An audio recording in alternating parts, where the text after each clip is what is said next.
भाइयों और बहनों, डबल इंजन सरकार ने सुशासन और सद्भाव का वो रास्ता चुना है जो सदियों पहले भगवान बसवन्ना ने देश दुनिया को दिया था।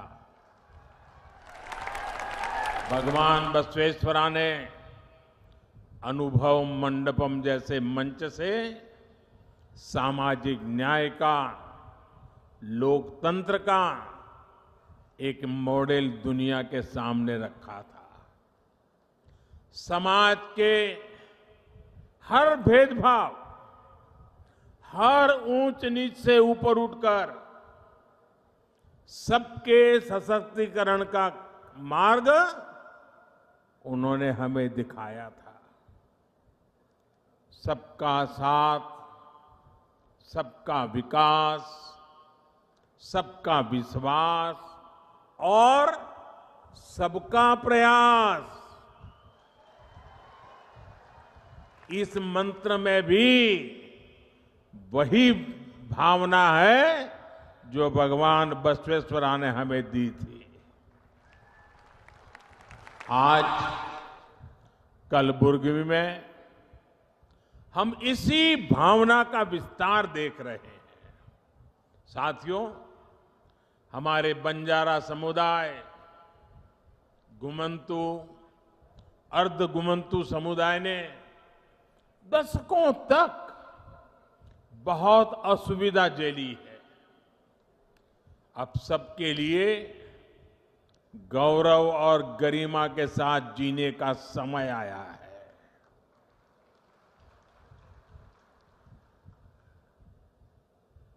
और मैं देख रहा था, जब ऊपर मेरा इन बंजारा परिवारों से मिलना हुआ, एक माँ जिस प्रकार से मुझे आशीर्वाद दे रही थी, जिस प्रकार से अपनी भावनाएं व्यक्त कर रही थी, समाज के लिए जीने मरने की बहुत बड़ी ताकत देने वाले आशीर्वाद वो माँ दे रही थी।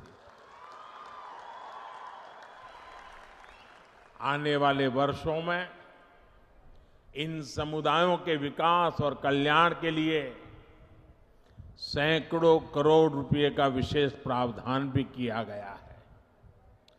बंजारा समाज के युवाओं को प्रतियोगी परीक्षाओं की मुफ्त कोचिंग का भी प्रबंध किया जा रहा है।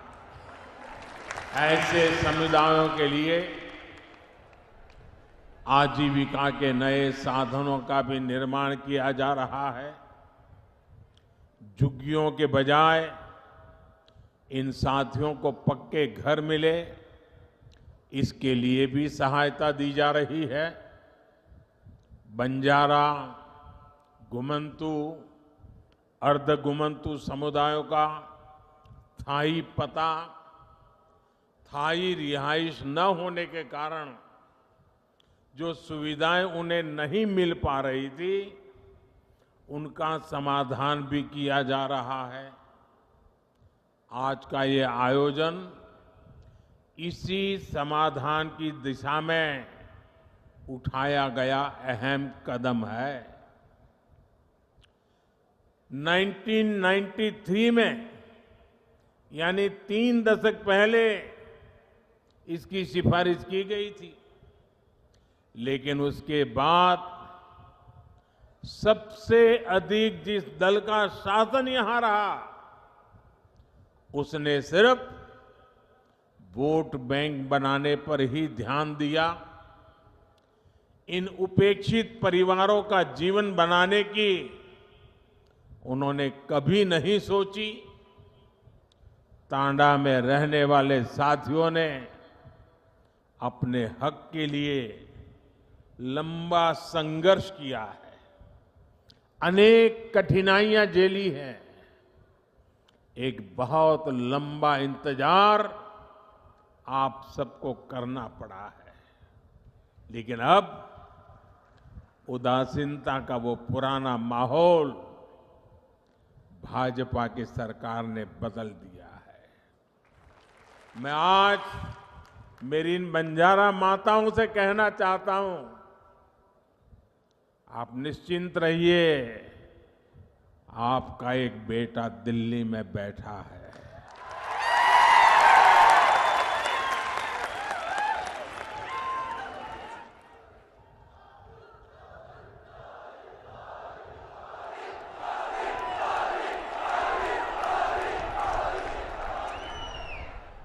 आप जब तांदा बस्तियों को गांवों के रूप में मान्यता मिल रही है, तो इससे गांवों में मूलभूत सुविधाओं का तेजी से विकास होगा। अपने घर, अपनी जमीन का कानूनी दस्तावेज मिलने के बाद अब परिवार निश्चिंत होकर जी पाएंगे और बैंकों से ऋण लेना भी आसान होगा। केंद्र सरकार देश भर के गांवों में स्वामित्व योजना के तहत ग्रामीण घरों के प्रॉपर्टी कार्ड दे रही है। कर्नाटका में तो अब बंजारा समाज को भी ये सुविधा मिलने लगेगी। अब आप अपने बच्चों को ठीक के स्कूल भेज पाएंगे। डबल इंजन सरकार की हर कल्याणकारी योजना का सीधा लाभ ले पाएंगे। अब झुग्गियों में जीने की मजबूरी भी आपके लिए कल की बात बन गई। पीएम आवास योजना से पक्के घर, घर में टॉयलेट, बिजली कनेक्शन, नल से जल पानी का कनेक्शन, गैस का चूल्हा, सब मदद मिलने वाली है। भाइयों और बहनों, कर्नाटका सरकार के फैसले से बंजारा साथियों के लिए आजीविका के भी नए साधन बनने वाले हैं। वनोपज हो, सूखी लकड़ी, शहद, फल, ऐसी अनेक चीजें, इनसे भी अब कमाई के साधन मिलेंगे। पहले की सरकार जहां कुछ ही वन पैदावारों को उपजों पर एमएसपी देती थी, हमारी सरकार आज 90 से ज्यादा वन उपजों पर एमएसपी दे रही है।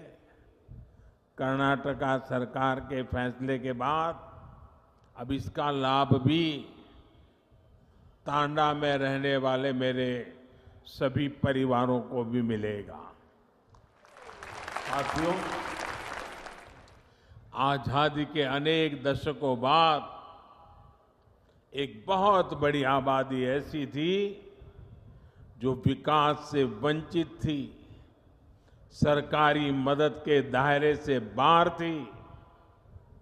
देश में जिन्होंने लंबे समय तक शासन किया, उन्होंने ऐसे साथियों का सिर्फ नारे देकर वोट तो ले लिया, लेकिन उनके लिए ठोस फैसले नहीं किए। ऐसे दलित, वंचित, पिछड़े, आदिवासी, दिव्यांग, महिलाएं, समाज के ऐसे सभी वंचित वर्गों को, उनको पहली बार अब उनका पूरा हक मिल रहा है। सशक्तिकरण के लिए हम एक स्पष्ट रणनीति के साथ काम कर रहे हैं। इसके लिए आवश्यकते, आकांक्षे, अवकाशा, मत्तु गौरवा, इन पहलुओं पर हम ध्यान दे रहे हैं। अब जैसे गरीब, दलित, वंचित, पिछड़े, आदिवासी, दिव्यांग, महिलाएं, ऐसे सब वंचित समाज जो मूल सुविधाओं से वंचित है, झुग्गियों का जीवन बिताने वाले, बिना टॉयलेट, बिना बिजली, बिना गैस, बिना पानी कनेक्शन के जीवन बिताने वाले अधिकांश इन्हीं समाज के लोग होते हैं। हमारी सरकार अब इन्हें ये मूल सुविधा भी दे रही है और तेज गति से दे रही है। महंगे इलाज के कारण स्वास्थ्य सुविधाओं से भी यही वर्ग अधिक वंचित था। आयुष्मान भारत योजना के तहत 5 लाख रुपए तक के मुफ्त इलाज की गारंटी हमारी ही सरकार ने दी। दलित हो, वंचित हो, पिछड़े हो, आदिवासी हो, उन सब तक पहले सरकारी राशन नहीं पहुंच पाता था। आज इन परिवारों को मुफ्त राशन भी सुनिश्चित हुआ है। राशन की सप्लाई पारदर्शी हुई है। जब मूल सुविधाएं पूरी होती है तब गौरव बढ़ता है, नई आकांक्षाएं जन्म लेती हैं। रोज रोज के संकटों से बाहर निकलकर लोग अपने परिवार का जीवन ऊपर उठाने में जुट जाते हैं। इन्हीं आकांक्षाओं की पूर्ति के लिए हमने आर्थिक समावेश, आर्थिक सशक्तिकरण के रास्ते बनाए। दलित, पिछड़े, आदिवासी, यही सबसे बड़ा वर्ग था जिसने कभी बैंक का दरवाजा भी नहीं देखा था। जनधन बैंक खातों ने करोड़ों वंचितों को बैंकों से जोड़ा है। एससी, एसटी, ओबीसी और महिलाओं की एक बहुत बड़ी आबादी ऐसी थी जिसके लिए बैंकों से लोन पाना किसी सपने से कम नहीं था। जब कोई अपना काम शुरू करना चाहता था तो बैंक कहते थे कि बैंक गारंटी कहां है, लेकिन जिनके नाम पर कोई प्रॉपर्टी ही ना हो तो वो गारंटी कैसे दे पाता। इसलिए हमने मुद्रा योजना के रूप में बिना गारंटी के ऋण की योजना शुरू की। आज मुद्रा योजना के तहत लगभग 20 crore loan SC, ST, OBC को मिले हैं। इस वर्ग से नए नए उद्यमी बन रहे हैं। मुद्रा की लगभग 70% लाभार्थी हमारी माताएं, बहनें हैं, महिलाएं हैं। इसी प्रकार रेहड़ी, ठेले, पटरी, इस पर छोटा मोटा कारोबार करने वाले साथियों के पहले की सरकारें सूद नहीं लेती थी। आज स्वनिधि योजना से इन साथियों को भी पहली बार बैंक से सस्ता और सुलभ ऋण मिल पा रहा है। ये सारे कदम वंचितों की आकांक्षाओं की पूर्ति का माध्यम बन रहे हैं। लेकिन हम एक कदम आगे बढ़कर अवकाशा यानी नए अवसर बना रहे हैं।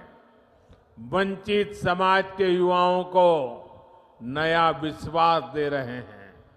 साथियों, महिला कल्याण के लिए संवेदनशील हमारी सरकार आज नए नए सेक्टर्स में उनके लिए अवसर बना रही है।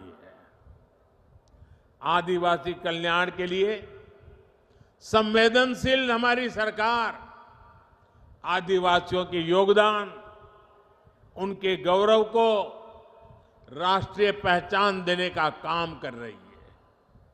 दिव्यांगों के अधिकारों और उनकी सुविधाओं से जुड़े अनेक प्रावधान भी बीते 8 वर्षों में किए गए हैं।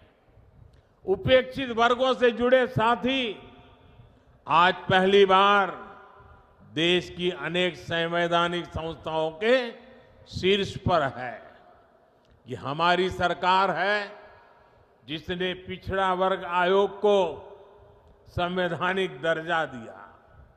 ये हमारी सरकार है जिसने ऑल इंडिया मेडिकल कोटे में ओबीसी वर्ग को आरक्षण का लाभ दिया। ये हमारी सरकार है जिसने केंद्र सरकार की ग्रुप सी, ग्रुप डी भर्तियों में इंटरव्यू की बाध्यता खत्म की। मेडिकल, इंजीनियरिंग, टेक्निकल विषयों की पढ़ाई स्थानीय भारतीय भाषाओं में हो, इसका प्रावधान भी हमारी सरकार ने ही किया है। इन कदमों के भी सबसे बड़े लाभार्थी हमारे गांव और गरीब परिवारों के युवा हैं, एसटी, एसटी, ओबीसी के युवा हैं। भाइयों और बहनों, ये भी हमारी सरकार ही है जिसने बंजारा समुदाय, गुमंतु, अर्धगुमंतु समुदाय के लिए विशेष विकास और कल्याण बोर्ड का गठन किया। गुलामी का कालखंड हो या फिर आजादी के बाद का लंबा समय, देश भर में फैला बंजारा समुदाय, गुमंतु समुदाय हर प्रकार से उपेक्षित रहा। इतने दशकों तक इन समुदायों की सूध नहीं ली गई। अब जाकर केंद्र सरकार ने वेलफेयर बोर्ड का गठन कर ऐसे सभी परिवारों का सशक्तिकरण के लिए कदम उठाया है। हमारी सरकार हर कल्याणकारी योजना से इन परिवारों को जोड़ने का प्रयास कर रही है।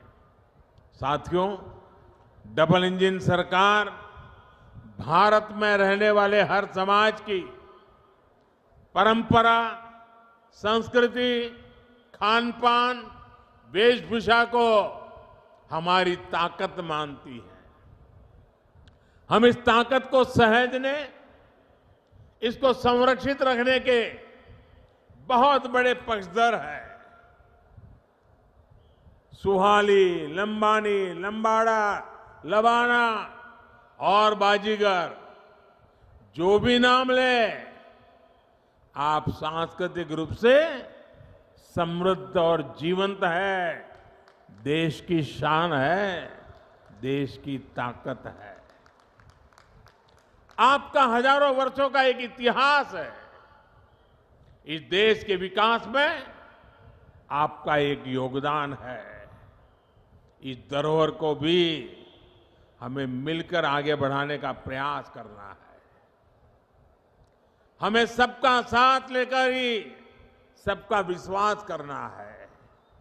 और मेरे बंजारा परिवार यहां है तो मैं जरूर कहना चाहूंगा, मैं गुजरात प्रदेश से आता हूं। गुजरात और राजस्थान ये प्रदेश बारिश कम होती है, सूखा रहता है, पानी की किल्लत होती है, लेकिन अनेक गांवों में सैकड़ों साल पहले पानी के लिए कुछ न कुछ व्यवस्थाएं खड़ी हुई है।